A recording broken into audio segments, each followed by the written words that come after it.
360 তে স্বাগত জানাচ্ছি আমি তাহিরা কিবরিয়া। সংক্ষেপে আমেরিকার কিছু খবর।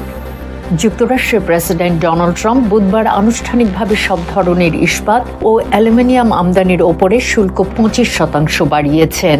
ইউরোপীয় ইউনিয়ন 1 এপ্রিল থেকে পাল্টা ব্যবস্থা হিসেবে $28 বিলিয়ন মূল্যের যুক্তরাষ্ট্রের শিল্প ও কৃষি সামগ্রীর ওপর শুল্ক আরোপের ঘোষণা করেছে। সৌদি আরবের জেদ্দায় যুক্তরাষ্ট্র ও ইউক্রেনের শীর্ষ কর্মকর্তাদের বৈঠকের পর যুক্তরাষ্ট্র ইউক্রেনকে গোয়েন্দা তথ্য জানানো এবং নিরাপত্তা সহায়তা দেয়া পুনরায় শুরু করার সিদ্ধান্ত নিয়েছে। ইউক্রেন মঙ্গলবার ঘোষণা করেছে যে রাশিয়ার সাথে যুদ্ধে তারা অবিলম্বে একটি অন্তর্বর্তী 30 দিনের যুদ্ধবিরতির বিষয়ে যুক্তরাষ্ট্রের প্রস্তাব গ্রহণ করতে প্রস্তুত, তবে প্রস্তাবটি ক্রেমলিনের অনুমোদনের অপেক্ষায় রয়েছে।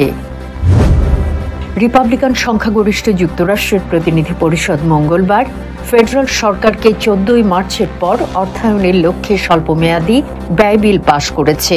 শেষ সময়সীমা 14 মার্চ পেরিয়ে যাওয়ার আগেই এই পদক্ষেপ নেওয়া হলো। বিলটিকে আইনে পরিণত করার জন্য রিপাবলিকান সংখ্যাগরিষ্ঠ সেনেটেও তা পাশ করতে হবে।